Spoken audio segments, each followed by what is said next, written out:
First night ಆಗಬೇಕಾದ್ರೆ ಶಾಸ್ತ್ರ ನೋಡ್ತಾ ಇದ್ರು. ಈಗ 25-30 ಆಗಿರುತ್ತೆ, ಮದುವೆನೇ ಆಗಿಲ್ಲ.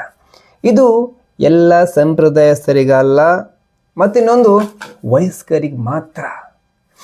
ಒನ್ಸ್ ಅಪಾನ್ ಎ ಟೈಮಲ್ಲಿ ಫಸ್ಟ್ ನೈಟ್ ಆಗೋಕ್ಕಿಂತ ಮುನ್ನ ಹುಡುಗ ಅವು ಮದುವೆ ಆಗಿರೋ ಫ್ರೆಂಡ್ಸ್ ಹತ್ರ ಹೋಗಿ ಕೇಳ್ತಾ ಇದ್ದ, ಏನಂತ, ಮಗ ಹೆಂಗೆ ಫಸ್ಟ್ ಮುಟ್ಟೋದು, ಏನು ಮಾಡಬೇಕು ಫಸ್ಟ್ ಹೋಗಿ, ನೆಂಟರುಗಳೆಲ್ಲ ಇರ್ತಾರಲ್ಲ ಹೆಂಗೆ ಏನು ಅಂತೆಲ್ಲ ಹೇಳಿ.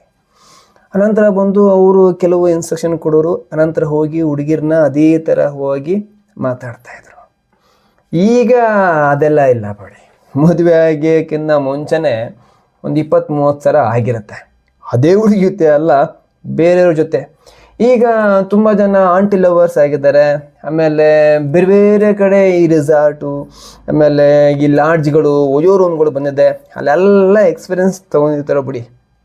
ಆಮೇಲೆ ಅಂತಪ್ಪನೇ ಟೈಮಲ್ಲಿ ಮದುವೆ ಆದಮೇಲೆ ಗುಡ್ ಫ್ರೆಂಡ್ ಬಂದು ಕೇಳ್ತಾ ಇದ್ದ, ಮಗ ಎಷ್ಟು ಸರಿ ಆಯಿತು, ರಾತ್ರಿ ಮಲಗಕ್ಕೆ ನೀನು ಬಿಡಲಿಲ್ವಾ, ಅವ್ರು ಬಿಡಲಿಲ್ವಾ, ಬ್ಲಡ್ ಬಂತಾ, ಸೊಂಟ ನೋವು ಬರ್ತಾ ಇದೆಯಾ, ಹಿಂಗೆಲ್ಲ ಕೇಳ್ತಾಯಿದ್ರು. ಇನ್ನು ಕಿತಾಪತಿ ಹುಡುಗರುಗಳು ಅವರು ಅಷ್ಟೇ, ಮದುವೆ ನಾಳೆ ಅಥವಾ ನಾಡ್ದು ಮದುವೆ ಆದಮೇಲೆ ಏನಾದರೂ ಫಸ್ಟ್ ನೈಟ್ ಇದೆ ಅಂತ ಹೇಳಿದ್ರೆ ಹುಡುಗಿಗೆ ಕೀಟ್ಲೆ ಮಾಡೋರು, ಅವನ್ನ ಕಿಡ್ನ್ಯಾಪ್ ಮಾಡೋರು. ಆಮೇಲೆ ಫಸ್ಟ್ ನೈಟ್ ನಡಿಬೇಕಾದ್ರೆ ಅಲ್ಲಿ ಯಾವುದೋ ಒಂದು ರೂಮಲ್ಲಿ ಕೂತು ನೋಡೋಕ್ಕೆ ಕೂತ್ಕೊಂಡಿರೋರು. ಆಮೇಲೆ ಬಾಗಿಲು ಬಡಿಯೋರು, ಸುಮ್ಮನೆ ಬಂದು ಕರೆಯೋರು, ಹಿಂಗೆಲ್ಲ ಕೀಟ್ಲೆ ಮಾಡೋರೆಲ್ಲವ. ಅವಾಗೇನೋ ಒಂಥರ ಮಜಾ ಇತ್ತು ಬಿಡಿ ಫಸ್ಟ್ ನೈಟ್ ಮಾಡಬೇಕು ಅನ್ನೋ ಸಂದರ್ಭದಲ್ಲಿ. ಈಗ ಈ ಹುಡುಗರು ಏನಿಲ್ಲ ಬಿಡಿ, ಮದುವೆಕ್ಕಿಂತ ಮುಂಚೆಲ್ಲೇ ಲವ್ ಮಾಡ್ಕೊಂಡಿರ್ತಾರೆ, ಲಿವಿಂಗ್ ಟುಗೆದರ್ ಇರ್ತಾರೆ, ಕಾಲೇಜಿಗೆ ಹೋಗ್ತಾ ಇರ್ತೇವೆ ಅಲ್ಲೇ ಲವ್ ಅನ್ಕೋತಾರೆ, ಆಮೇಲೆ ಆಫೀಸಲ್ಲಿ ಕೆಲಸ ಮಾಡ್ತಾ ಇರ್ತಾರೆ. ಮದುವೆಕ್ಕಿಂತ ಮುಂಚೆನೇ ಫಸ್ಟ್ ನೈಟ್ ಆಗಿ ಕೆಲವರಿಗೆ ಹೊಟ್ಟೆನೂ ಕೂಡ ಬಂದಿರುತ್ತೆ, ಆಮೇಲೆ ಮದುವೆ ಅಂತ ಹೇಳ್ತಾರೆ. ಆಮೇಲೆ ಮಕ್ಕಳು ಆಗೋಗ್ಬಿಡುತ್ತೆ ಅಲ್ಲವ.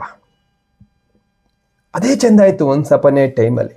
ಇನ್ನು ನಮ್ಮ ಭಾರತ ದೇಶದಲ್ಲಿ ಇನ್ನೂ ಉಳ್ಕೊಂಡಿದೆ ಸಂಪ್ರದಾಯ. ಈಗ ಅರ್ಥವನ್ನು ಕಳ್ಕೊಂಡಿದೆ ಫಸ್ಟ್ ನೈಟ್. ನಮಗೆ ಯಾಕಲ್ವಾ, ಸುಮ್ಮನೆ ಯಾರ್ಯಾರ ಮಾಡೋದನ್ನು ನಾವು ಅದನ್ನು ಮಾತಾಡಿ ಆಮೇಲೆ ಅದು ಕಾಂಟ್ರವರ್ಸಿ ಆಗೋದು ಆಗಬೇಕು. ನಮಗಂತೂ ಬೇಡವೇ ಬೇಡ ಈ ವಿಚಾರ.